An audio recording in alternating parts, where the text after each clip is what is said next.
Warning, this content may be upsetting or disturbing to some audiences. Serious, when driving at night, what is the scariest/most unexplainable thing you've ever seen?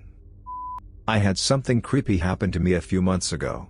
I was driving home after seeing a play with a friend of mine, so it was probably around 11:30 p.m. 12:00 a.m.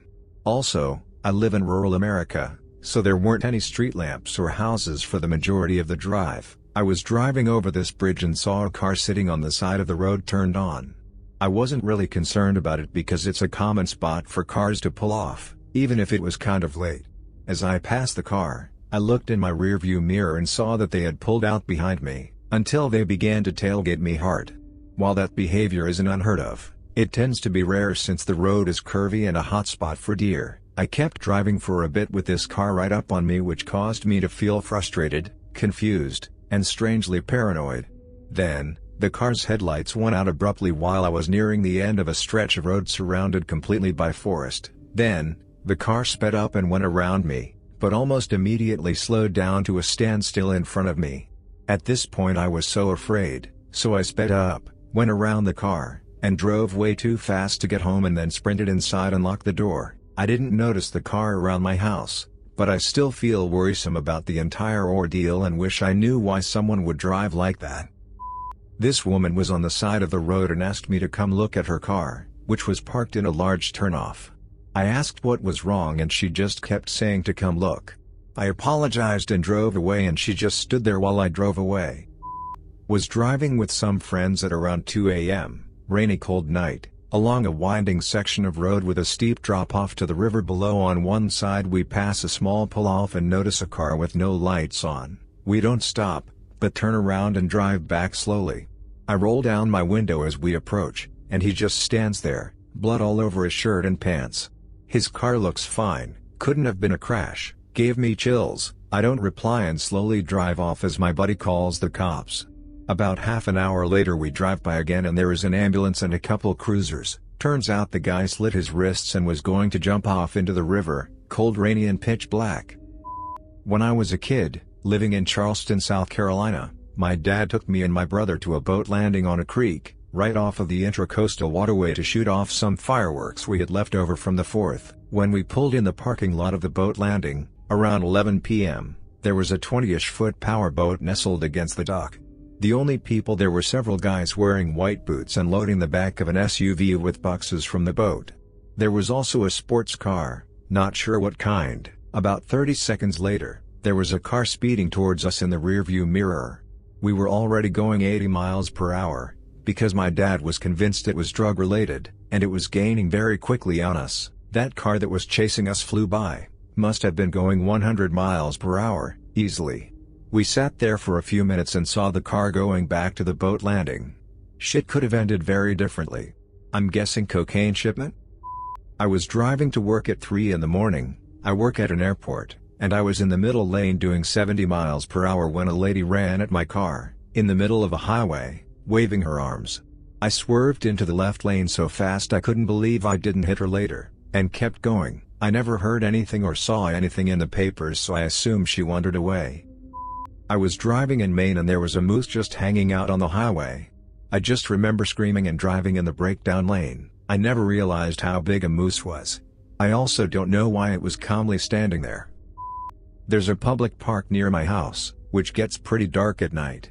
I was driving home tired and exhausted after midnight when I realized that someone had dragged all the garbage cans and other large items out into the middle of the road to form a barricade of sorts. I didn't bother to find out.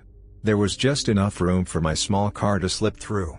It's happened twice in the past few weeks, so I'm going to assume it's just some teenagers being jerks. I thought I was driving into Silent Hill when the road looked like it was flaking off and blowing away. Just Nebraska after harvest and the dried husks were blowing away. Driving around 1 a.m. through a dirt road, a naked dude was walking by with only shoes on him. This story is one where I was the one that, unintentionally, scared somebody. I was driving home from a friend's late one evening, probably around 3 a.m. The town I live in and grew up in has a reputation for being a racist area thanks to a few high-profile incidents and a reasonable amount of racist idiots living/having lived here in the past. It was a SHT bit of driving, but I'm reasonably good at not letting that get to me. About a mile later we reach the main street of the town, which has many turnoffs, and I'm still sat behind them. They pick one of the quieter turnoffs, which is the one I usually use to get home. At the end of that street they can go left or right and still end up at the other end of the housing estate. Then they have a few turnoffs in both directions before hitting another main road. They choose the quietest turnoff, I presume thinking I'm following them and wanting to see if I actually am or if I am just making my way into the main road.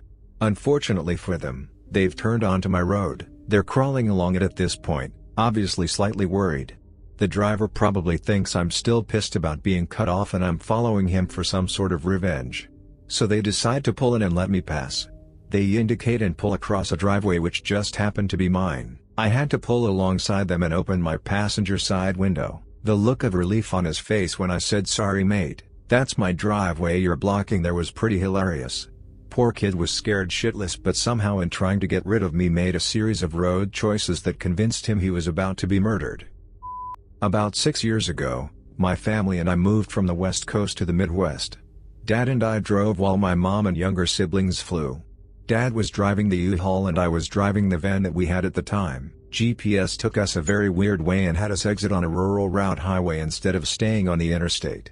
So we are following this little windy road for what seems like forever. It's just past midnight when all of a sudden we are in this little town. There's not a single street light in this town, so the only light is from our cars. We get to the house and my dad doesn't say anything about the town, so I assume it was my mind playing tricks on me. I've tried to find this town again on many occasions and I have never had any luck.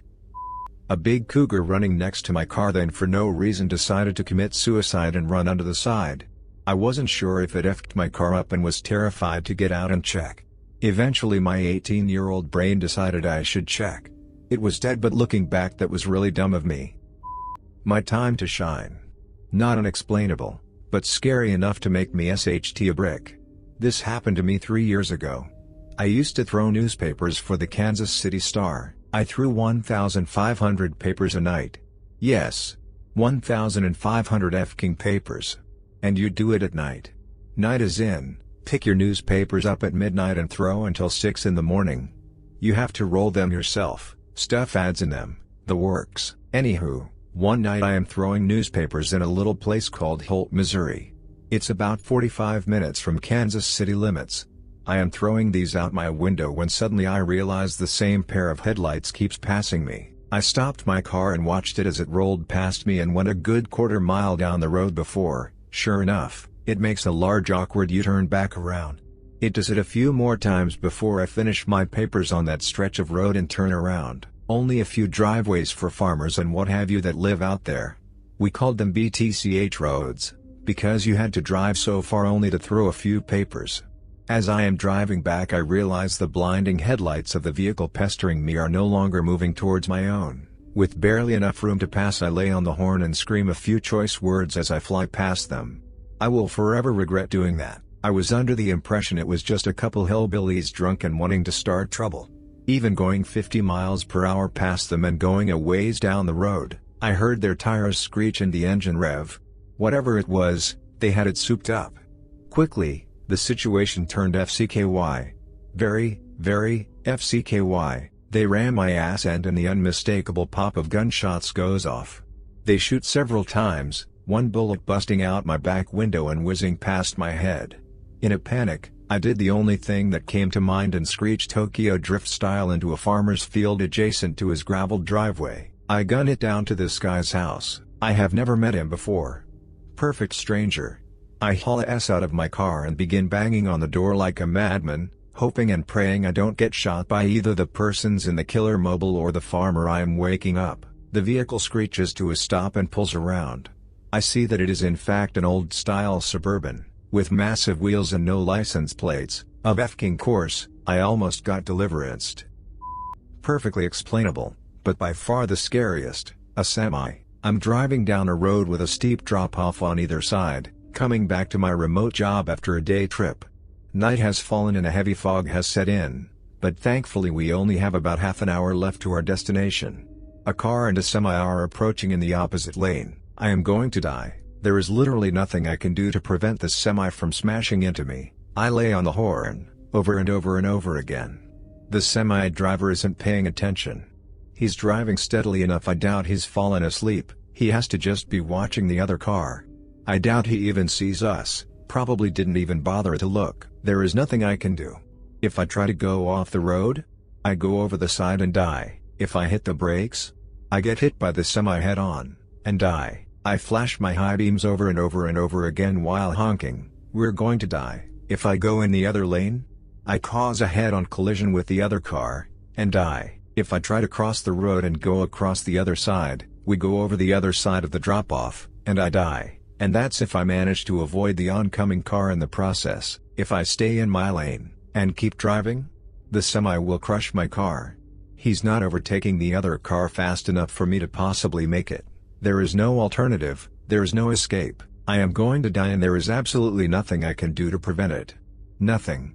My passenger has woken up from all the honking, and all either of us can do is watch in horror as our death steadily approaches. At the last possible second, the semi-driver suddenly realizes I'm there and slides back into the other lane, narrowly avoiding killing us. Double yellow exists for a reason, folks. About 20 years ago, I was driving home from a late wedding DJ gig. I was driving south on a major interstate which was relatively empty at 2:30 a.m. or so. At one point, in the narrows, the retaining walls on each side get very high as the highway snakes underneath overpasses. I hit the brakes hard, came to a complete stop, and nearly slammed into her. She looked up, ran to my passenger door and got in looking terrified. She looked between 16 and 20 years old, long blonde hair, and her clothes looked a little dirty.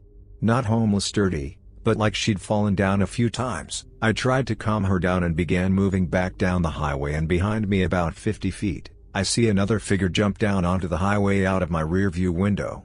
I didn't mention this to her and she didn't look back or see the other person. I sped up and went about 4 or 5 exits south. I asked her if she needed money for a payphone, what was wrong, etc. She said nothing other than, "I just need to call my mom." I pulled up to the grocery store and stopped. She got out quickly, but not running, then ducked into the grocery. She didn't say a word to me or look back. I have no idea what happened. I don't know why she did that, what happened to her, who the figure behind us on the highway was, nothing. Really made me super uneasy. I think I did the right thing. Drove by a house burning down with a family crying outside. The fire truck/ambulance arrived right as I passed. A few years ago I was driving alone at night through a shopping center and noticed things seemed sped up a bit, like when you watch a video at 1.25 speed. Everybody was walking and moving too fast. I actually shook my head trying to shake it off. A few minutes later I was fine. I still don't have an explanation of what I experienced to this day. I cannot drive, for medical reasons. Blindness, migraines triggered by flashing lights. I do, however, use Lyft/Uber a lot. We picked up a hitchhiking ghost. I swear to FCK, we picked up a hitchhiking ghost. I always do the rideshare/pool options, because I'm cheap and don't care. I was on my way home late from the Arsenal bar in LA, and it's on the other side of the hill as where I live. We took the canyons back home. Of course, the phone dings with _ will be joining your ride, no biggie. I'm sitting in the front seat because the back was already full. We drop those people off and go to pick up the new person. She gets in. Doesn't talk, but doesn't pull her phone out either. Driver is kind of like, "Hey, what the FCK do I care?" and I'm ski-mazzled on $5 Jack and Cokes because it was trivia night and my team came in third. Now, we're arcing up through the canyon, and it's dead quiet and dark. Not too many other drivers out, and not a lot of homes. The girl finally pipes up. "You can let me off here. The map does show her destination is here, in the middle of pitch black empty field." The driver asks her, "Are you sure?" In that tone of voice that says, "Ma'am, I don't care if you are on drugs, if you get murdered I get a 1-star rating. Let me out here." So, poor bastard, he does. Pulls over, goes to get out to open the door for her, but before he can even get the seatbelt off, her door is open and she's gone. I mean, gone. I don't know if she took off in a dead sprint and we missed her or if she dissolved into the mist. All I know is that the back passenger door was open, there was suddenly no girl to be seen, and we were in the middle of an extremely creepy canyon road that was somewhere between Sunset and Laurel Canyon, and both the driver and I were just super done. I finished the ride in silence, got to my house, and went in without daring look behind me. Slept holding on to my cat and my stuffed pony I've had since forever. Not scary, just unexplained. A few years ago I was driving home and as I was exiting the freeway I saw this lit object bobbing around in the sky. It was fading from green to white, like some LED lights do, and bobbing up and down in a figure 8/infinity symbol pattern. If you made it to the end of the video, thanks for watching. Don't forget to like, subscribe and share, and we will see you in the next video.